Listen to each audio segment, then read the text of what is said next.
جو لوگ کہتے ہیں حضور کو علم غیب نہیں تھا اور جو کہتے ہیں تھا، بدقسمتی سے دونوں نے ڈیفینیشن علیحدہ کر لی. جو ڈیفینیشن نفی کرنے والوں نے کی ہے اس کی وجہ سے، اس کے اعتبار سے واقعتاً نہیں تھا. انہوں نے ڈیفینیشن یہ کی ہے، تعریف یہ کی ہے، وہ علم جو خود حاصل ہو جائے. اللہ کا عطا کردہ علم جو ہے وہ کہتے وہ غیب نہیں ہے. تو وہ بھی مانتے ہیں کہ ہر علم جو حضور کو حاصل ہے وہ اللہ کا عطا کردہ.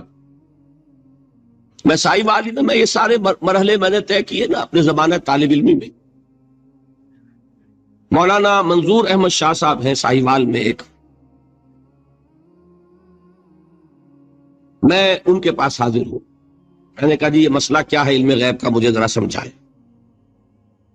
انہوں نے ایک کتاب اپنی نکالی کہ دیکھیے صاحب، ہم حضور کے علم کے بارے میں یہ باتیں مانتے ہیں. حضور کا علم حادث ہے، قدیم نہیں ہے. حضور کا علم محدود ہے، لا محدود نہیں ہے. حضور کا علم عطا کردہ ہے، ذاتی نہیں. میں نے کہا یہ تین باتیں اگر آپ مان لیں تو میرا تو جھگڑا کوئی نہیں آپ سے.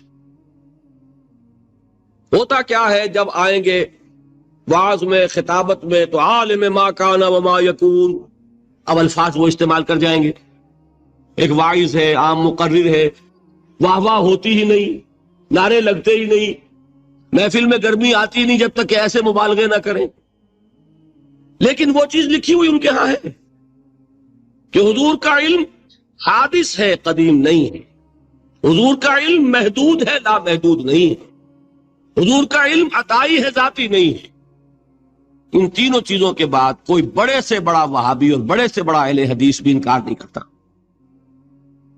باقی یہ بات جان لیجئے کہ غیب اور حضور یا شہادہ یہ در حقیقت عام انسانوں کے اعتبار سے الفاظ استعمال ہوئے. جب قرآن میں کہا جاتا عالم الغیب والشہادہ، اللہ غیب اور جو ظاہر ہے یا موجود ہے سب کا جاننے والا ہے، تو مجھے بتائیے اللہ کے لیے کوئی غیب ہے؟ اللہ کے لیے کوئی شے غیب ہے؟ تو کیوں کہا جا رہا عالم الغیب والشہادہ؟ وہ ہمارے اعتبار سے کہا جا رہا. جو تمہارے لیے غیب ہے اللہ اس کو بھی جانتا ہے، اور جو تمہارے سامنے اللہ اسے بھی جانتا ہے. اللہ کے لیے تو کل شہادہ ہے.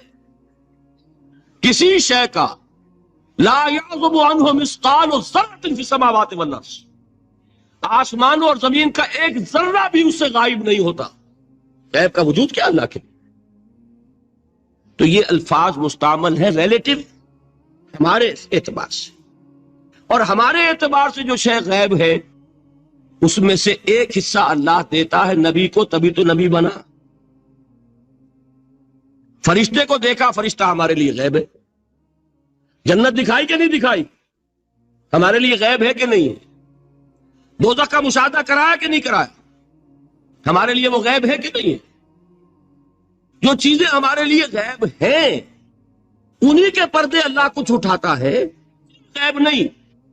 کل غیب کا علم ہو جائے گا تو وہ شرک ہو جائے گا. کل کا لفظ جہاں آیا شرک ہوا. جب آپ کہہ رہے ہیں محدود ہے، لا محدود نہیں ہے، تو کل کا لفظ استعمال نہیں کر سکتے. لیکن غیب میں سے کچھ علم دیا گیا تبھی تو نبی بنا، ورنہ میرے اور نبی میں فرق کیا ہوا پھر؟ البتہ یہ کہ وہ غیب کا علم ہو یا حاضر کا علم ہو، سائنٹیفک نالج ہو یا وحی کا علم ہو، کوئی بھی علم ہو، آیت الکرسی کے الفاظ نوٹ کیجئے، یعلم ما فی السماوات و ما فی الارض، وہ جانتا ہے. ولا یحیطون بشیء من علمہ الا بما شاء، مخلوق میں سے کوئی بھی اس کے علم میں سے احاطہ نہیں کر سکتا مگر جتنا وہ چاہے. اب یہ بات علیحدہ ہے کہ ہم کون ہے طے کرنے والے کہ ناپے بیٹھ کر کے اللہ نے ابراہیم کو کتنا علم دیا ہم ناپ سکتے ہیں؟ عیسیٰ کو کتنا دیا ہم جان سکتے ہیں؟ تو ابراہیم کا، موسیٰ کا، عیسیٰ کا نہیں ناپ سکتے تو محمد الرسول اللہ کا کہاں ناپیں گے؟ یہ پاگل پن ہے، یہ ہے جو غلطی ہوتی ہے. ہم کون ہے طے کرنے والے؟ اللہ نے اپنے نبی کو دیا جو دیا، ختم. کل نہیں کہیں گے. کل کہا شرک ہو جائے گا، ذاتی کہا شرک ہو جائے گا.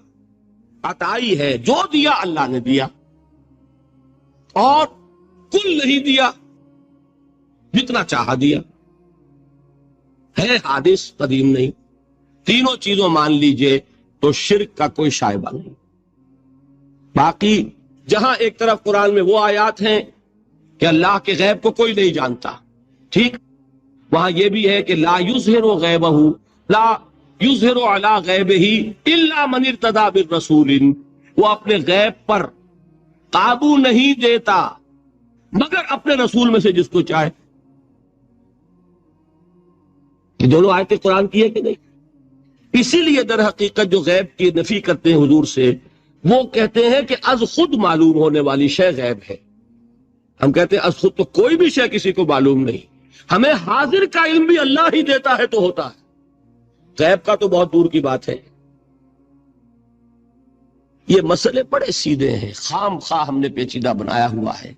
خدا کے لیے ان مسئلوں کو سلجھائیے۔ حضور کو علم غیب حاصل تھا یا نہیں؟ اس میں جو اصل ٹرک ہے، مسئلے کو حل کرنے کے لیے جو اصل کلید ہے وہ کیا ہے؟ پہلے غیب کو معین کر لیں، غیب کسے کہتے ہیں؟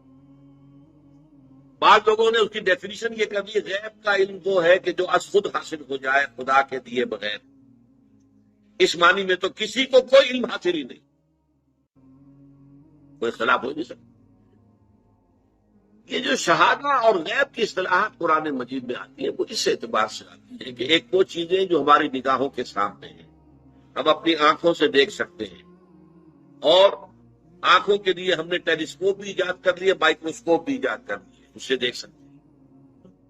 ایک وہ عالم ہے جو ہماری نگاہوں سے پوشیدہ ہے، فرشتے ہماری نگاہوں سے پوشیدہ ہے، وہ نہ ٹیلیسکوپ سے نظر آئیں گے نہ مائکروسکوپ سے نظر آئیں گے۔ عالم آخر جنت دوزخ ہماری نگاہوں سے پوشیدہ ہے، یہ عالم غیب ہے ہمارے۔ اللہ تعالیٰ غیب اور حاضر دونوں کا جاننے والا ہے، حالانکہ اللہ کے لیے غیب ہے ہی نہیں۔ آپ سوچیے، اللہ کے لیے تو آنے واحد میں ہر شے اس کی نگاہوں کے سامنے بیک بھی موجود ہے، اس کے لیے غیب نہیں ہے۔ جب قرآن کہتا ہے عالم الغیب والشہادہ، وہ ہمارے اعتبار سے جو چیز ہمارے لیے غیب ہے وہ اللہ کے علم ہے، جو چیز ہمارے لیے شہادہ وہ اللہ کے علم ہے۔ اس حوالے سے سمجھ لیجئے نبی تو ہو ہی نہیں سکتا جس سے کچھ نہ کچھ علم غیب نہ دیا جائے۔ اگر نبی کا علم بھی وہی ہو جو ہمارا ہے تو پھر ہمارا ان کا فرق کیا ہو؟ نبی نے فرشتے کو دیکھا ہے، نبی کو جنت اور دوزخ کی سیر کرائی گئی ہے، ملکوت السماوات والارض حضرت ابراہیم کو دکھائے گئے ہیں، کذالک نری ابراہیم ملکوت السماوات والارض۔ معراج میں حضور کو کیا کچھ دکھایا گیا ہے؟ اگر یہ چیزیں غیب کی ہیں نا، اگر یہ چیزیں وہی فرشتہ یہ غیب ہے نا، تو غیب کا علم نہ دیا جائے تو نبی کہاں ہوا؟ وہ تو پھر عام انسان ہے۔ قل انما انا بشر مثلکم یوحی الی، وحی آ رہی ہے میرے پاس، تو یہ از خود غیب سے وابستہ آ رہا ہے۔ البتہ کل غیب جو ہے وہ اس کی نفی ہو جائے، کل غیب نہیں۔